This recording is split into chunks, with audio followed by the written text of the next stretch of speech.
Okay, so Steve did a great job the other week.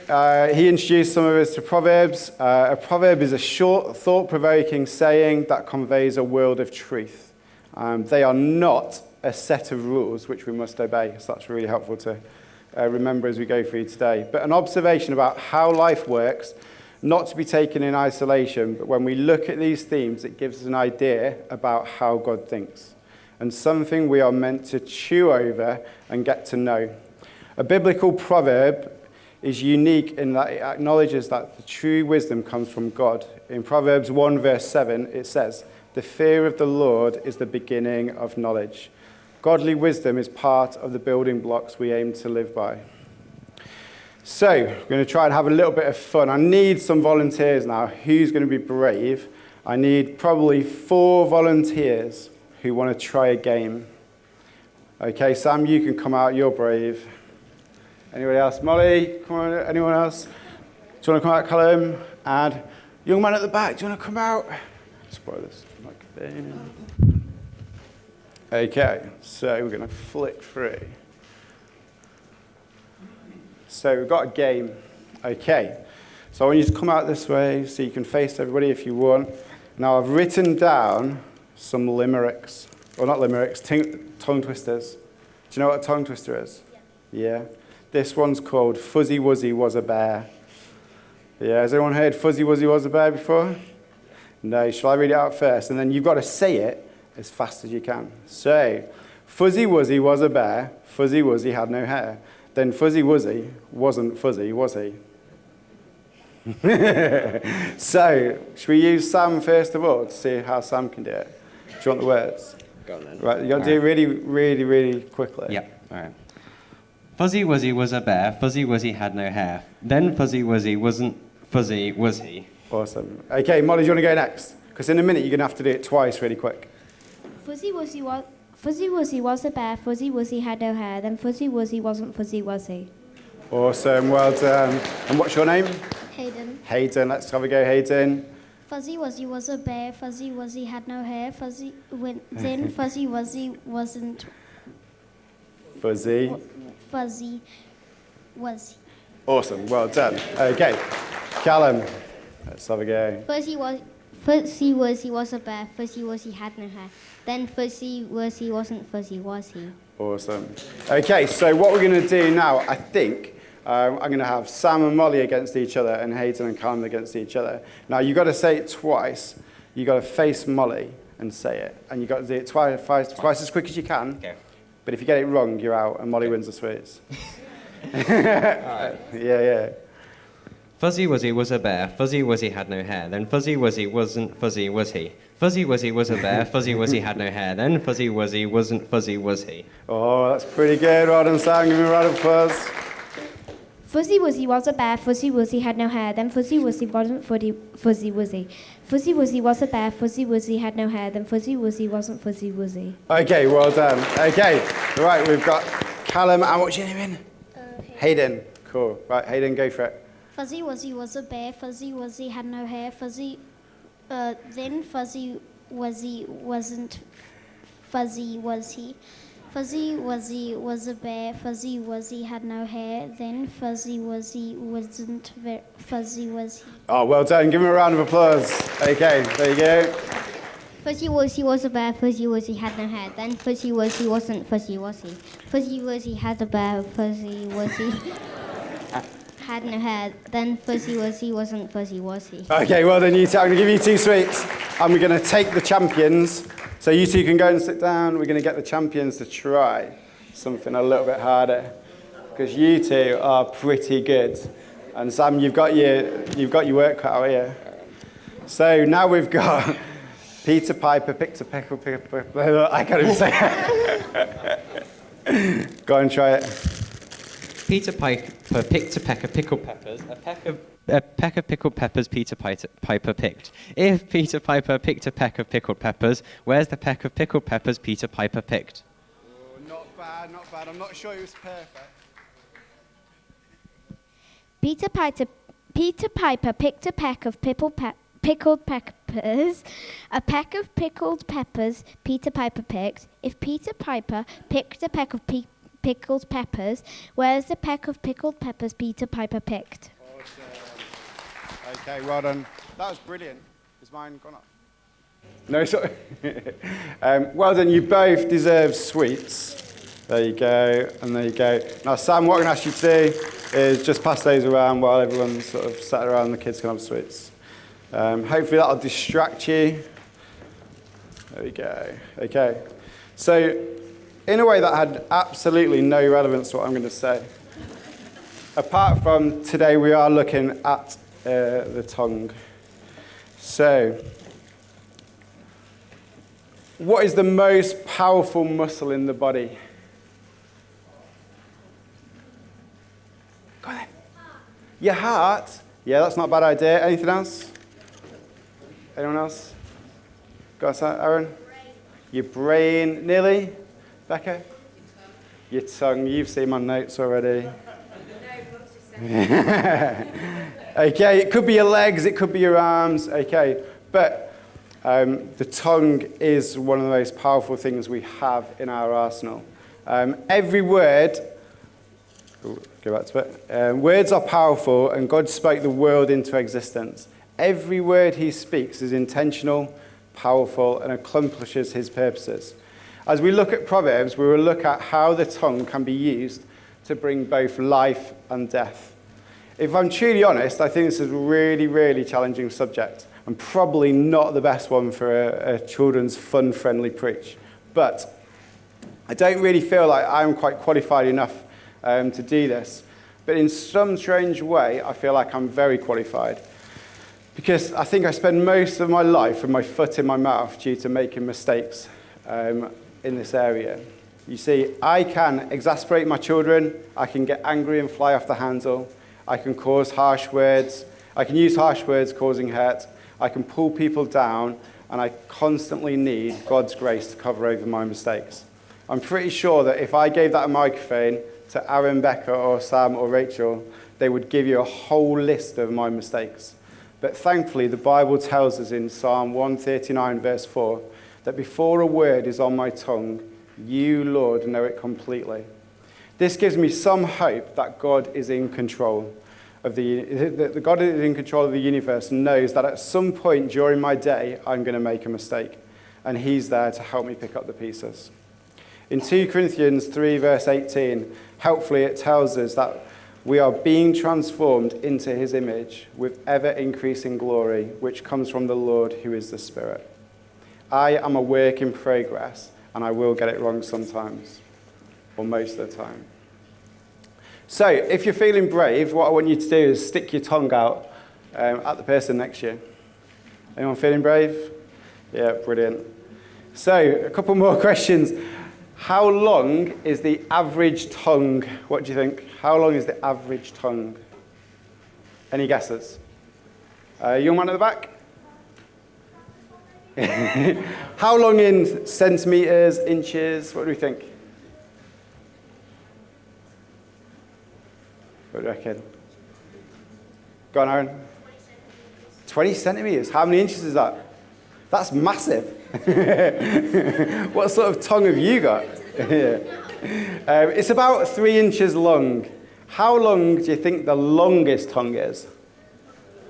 This is the man with the longest tongue. Oh, yeah, go on, Callum.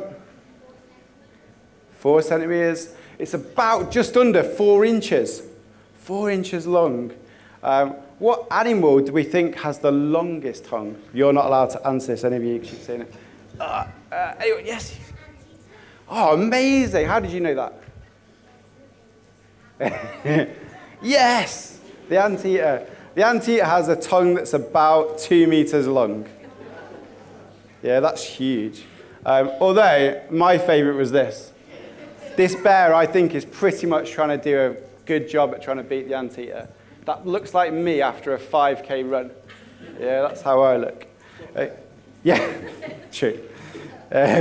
So what does the tongue do? Your tongue moves food around your mouth, helps you chew and swallow. It helps you make different sounds, helps you to speak and form words clearly. Unlike when we were doing the thing, Sam, your tongue was not helping you at all. Your tongue helps you to keep your airway open helps you to breathe properly. The tongue is an important indicator of our health and can provide us with clues about what's going on in our body. You see, the colours, textures, coating and shape of our tongue shows us what's going on deep down inside us. A pink tongue or a healthy tongue, okay, is actually what we want. But we see other things. A red tongue, it may indicate the body is full of fever. A reddish purple tongue is a sign of inflammation. A pale pink tongue is a sign of vitamin deficiency. A thick coating may intestinal problems. A yellowish tongue shows infections. Did anyone find a grey or black tongue on the person next to you? That would be something very, very wrong, and you need to go see a GP very quickly. The shape of the tongue also, if it's puffy, scalloped, it's got indented marks, it can show that it's not taking in nutrients properly. But a very thin tongue may indicate a sign of dehydration, and you should have had more coffee before you started. The tongue is a really, really good indicator of our health. And I want you to hold on to that as we look through Proverbs and some more of the passages in the Bible.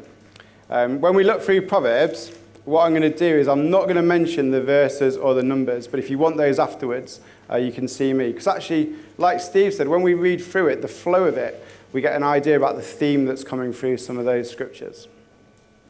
So, the mouth of the righteous flows with wisdom, but the perverted tongue will be cut out. The tongue of the righteous is a choice silver. The heart of the wicked is worth little. The words of the reckless pierce like swords, but the tongue of the wise brings healing. The one who guards his mouth preserves his life. The one who opens wide his lips comes to ruin. A gentle answer turns away wrath, but a harsh word stirs up anger. The tongue of the wise adorns knowledge, but the mouth of the fool gusters folly. The soothing tongue is a tree of life, but a perverse tongue crushes the spirit. The heart of the righteous ponders how to answer, but the mouth of the wicked pours out evil things. Gracious words are like honeycomb, sweetness to the soul and health to the body. Death and life are in the power of the tongue, and those who love it will eat its fruits. Those who guard their mouths and their tongues keep themselves from calamity. The proud and arrogant person, the mocker is his name, behaves with insolent fury. Keep your tongue from evil and your lips from speaking deceit. There's some challenging verses in there, and I'm going to focus down on a few of those. But as we look through Proverbs, we see a distinct link between the tongue, the mouth, and the heart. In 15 verse 2, it says, "The tongue of the wise adorns knowledge, but the mouth of the fool gusters folly." 15 verse 7 says, "The lips of the wise spreads knowledge, but the hearts of the fools are upright." 15 verse 28 says, "The heart of the righteous ponders how to answer, but the mouth of the wicked pours out evil things." The verses we look at show that our tongues, or the words that are formed by our tongue, are maybe indicating our spiritual health. This is something that God does really well. He links physical things and spiritual things to help us to understand. If what is coming out of our mouths is not pleasing to him, it may be showing that our hearts are not in the right place. Matthew 15 verse 17 says, "Don't you see that whatever enters the mouth goes into the stomach and then out of the body? But the things that come out of a person's mouth come from the heart, and these defile them." In the book of James, we're told that all kind of animals are being tamed and have been tamed by mankind, but no human being can tame the tongue. It is a restless evil, full of deadly poison. I feel like we're going the wrong way. We're not going into happy, are we here? We'll pull it back. God is very aware of our shortcomings. He knows we are prone to tell lies, to gossip, to corrupt others with our words, to curse others, to quarrel, to backstab, to use obscene words. The list goes on. These are a lot of the themes that run through Proverbs. There are a lot of themes that run through Proverbs, but I really wanted to focus on these two areas, that words we use can bring life to a situation or they can bring death. Like in Proverbs 12, verse 18, the words of the reckless pierce like swords, but the tongue of the wise brings healing. I've got those up. The soothing tongue is a tree of life, but a perverse tongue crushes the spirit. Death and life are in the power of the tongue, and those who love it will eat its fruits. If we want to know how important the words are we use, we can listen to Jesus, who says, I tell you, on the day of judgment, people will give account for every careless word they speak. For by your words you will be justified, and by your words you will be condemned. If it's okay, I want to share a little bit about me, because I feel that God has been continually walking through these passages with me. And to be fair, he has been since I asked God into my life many years ago. And I truly believe that God is wanting us to be different. So I grew up in a very similar place to here in the Peak District, a small market town. I had a pretty normal upbringing, really, which is a bit different to most stories you hear nowadays. I went to school, I went to college. I struggled through school and college because I had dyslexia. I didn't know that at the time. I didn't find out until I was later going through university. But I really struggled at school. All I wanted to do was physical things. I took up surfing when I was about 16, and pretty much I left home when I was 18 and moved to Cornwall to surf full time. That's all I ever wanted to do. And I spent the next 6 years of my life just surfing and climbing and having fun. I wasn't a Christian. I was aware of church. I had been dragged along a few times, by my collar at Christmas, Easter, things like that. Some of my family were Christians, but it wasn't for me. Surfing for me was my life. It was everything. It was my idol. It was my whole identity. I would surf about 8 to 10 hours a day, given the chance. I trained as a lifeguard, taught surfing. I lived in hostels. I lived on people's sofas. I lived out my car. I spent a summer living in a caravan with no gas or electricity, drinking ravioli out of a tin. That's how I survived. It wasn't glamorous in any way, shape, or form. But over the years, nothing could get in the way of me and surfing, not jobs, family, or relationships. The culture I was around had no boundaries. It was the complete opposite to having self-control. I was out of control. How I became a Christian is a slightly long story, but in a few words, okay, words are really important in that story. When I was in my teens, my sister, who was slightly annoying, used to go to church. She came up to me one day and said, Jesus loved me. Now that really didn't mean anything at the time, but at the same time she did that, she punched me in the stomach and said, the seed is sown, now you can never get away. Yeah, I was really annoyed with her because I really got my goat. It really annoyed me. But many years later, after a very heavy night of drinking, I woke up in quite a mess. The only thing I could think about was those words ringing around my head, that Jesus loved me. I was very aware of my sin, and in that moment knew that I needed to repent or ask for forgiveness. And I asked Jesus into my life. You see, I'd been pushing completely the opposite way to God and running my own life. I thought I was in control. And then I had this life-changing encounter with a loving God who had pursued me, broke into my life, and over a period of the next 3 years, turned my life completely upside down. I want to share 3 quick stories of that journey that God's taken me through in relation to how our tongue and our words bring life. So the first story, it's a little bit funny, but I was invited to a friend's house for Christmas dinner. I wasn't a Christian at the time, and I arrived at his house, knocked on the door. I was all dressed nicely to go in for Christmas dinner. He opened the door, stepped out of the door, and closed the door behind him. I was like, oh, that's a bit odd. And he said, look, Becky, who was his girlfriend at the time, he said, look, Becky's parents are here. Whatever you do, do not swear. I was a little bit taken aback, but I said to him, that's all right, I don't really swear. The reply was, out of the people I know, you have the worst mouth out of all of them. And you need to watch how you talk. I was definitely a little bit shocked about this. But for me at that time, I wasn't aware, especially living around all of my non-Christian friends, that I had no reference points to anything I did, because everyone around me did the same. I wasn't aware of the sin in my life. I had no self-control. And in a way, I didn't really care about my behavior and how it affected others. But once I got saved, I felt God challenged me over my lifestyle I was living and where I was living, and I moved away. I needed to leave that way of life so that God could start to do something in me. Sometime in the next year, after I got saved, I went and spent 2 weeks in London with this same friend. He asked me to go and help do up his flat. So we spent 2 weeks decorating, stripping the house, doing some painting and everything. And then one day he said to me, he said, look, he said, I totally respect your faith. He said, I don't get it. He said, but I totally respect it. He said, something's happened to you, you're different. And in the last 2 weeks, he said, you haven't sworn once. And that was a massive sort of change for him in how I was living.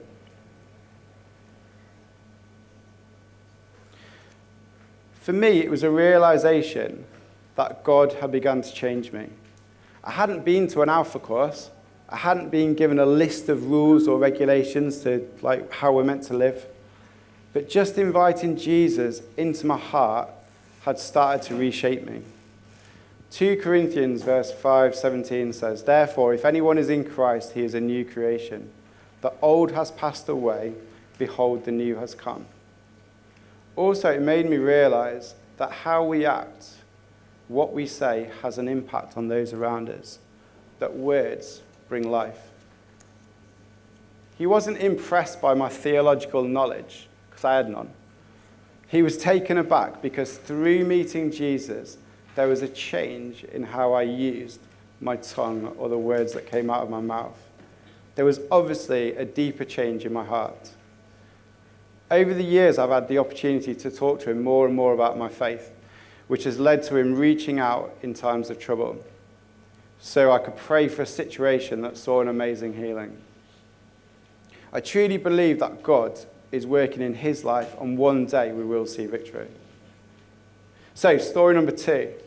It was a short time after I asked God into my life. I was still struggling to break out of my old culture. I wasn't in a church. That took some time. I was working on a holiday park with a large group of friends, and we were all sat having coffee in our sort of garage where we used to work. It was a really fun environment. It was a really fun group of people. There was lots of what we call workplace banter. We would describe this as good-humoured teasing, and we usually use this quite a lot in schools, sports clubs. You may sort of see it in workplaces. But I felt God gave me a picture, and it challenges me to today, that every time someone said something, it felt like I was watching an arrow fly across the room and hit the person in the chest. You see, at this time, I didn't really know God gave pictures and things like that, but I really sensed that this was something that I needed to learn. And every time that arrow hit, that person's head would drop. The words being spoken were wounding them. I watched as this just kept happening, and each time a head would drop, that person's demeanor would change, and they looked wounded. This reminded me about what God said in Ephesians 6. In addition to all this, take up your shield of faith, with which you can extinguish all the flaming arrows of the evil one. I was made aware in that moment that even friends who are just having fun teasing each other can still do damage with their words. Proverbs 12, verse 18, the words of the reckless pierce like swords, but the tongue of the wise brings healing. What's that old saying about, hurt people, hurt people? It was like a continuous cycle. We thought we were having fun, but it wasn't. It was having a lasting impact on these people. We see this now with phone messages or text messages. How many times do you read a message and go, ooh, what's the tone of that? That joke's not very funny. And actually we can misinterpret what's being said. Also on the internet, gets big views now where people do these comedy roasts where they put somebody up and they pull them down with lots of, but it's all about bringing laughs. It's massively challenging because everything around us says it's acceptable. Lots of people banter, lots of friendship groups, work environments, Christian environments. It's said to be character building. But in this instance, I was very aware of the damage that words can do to others. Ephesians 5 verse 4 says, "Let there be no filthiness, nor foolish talk, nor crude joking, which are out of place, but instead let there be thanksgiving." Let me clarify something, that having fun is part of life. Having fun brings healing. I can tell you some stories on that. Having fun is a really, really important of what we do. But actually, when we use words in the wrong way, it can bring death. Story number 3. You see, God did change me, but as we know, it's a continuous battle. Now, at a church weekend away, my housemate was playing in an open mic night, and we were all having a bit of fun, throwing some funny comments around. Now, I should say and emphasize that I am really, really good at this. I can be funny, quick. Rachel used to tell me off all the time, because once I get going, I'm a nightmare. But the next morning, listening to the sermon that was given by our church leader, where he introduces to a character in Proverbs. In 21, verse 24, it says, "Mocker is the name of the arrogant, haughty man who acts with arrogant pride." I sat there in the hall, having one of those moments where everything that was being said was directed at me. Not intentionally, but through God's grace and his Holy Spirit, he was putting his finger on an area of my life that needed to change. I was the mocker. I was arrogant. I was being superior. I was being proud. What I thought was funny was not. I was getting laughs at someone else's expense. At that time, I wasn't trying to glorify God. I was trying in a very British way to elevate myself above others. Maybe it was out of some form of jealousy that I couldn't do what he was doing, but I was trying to draw attention to me.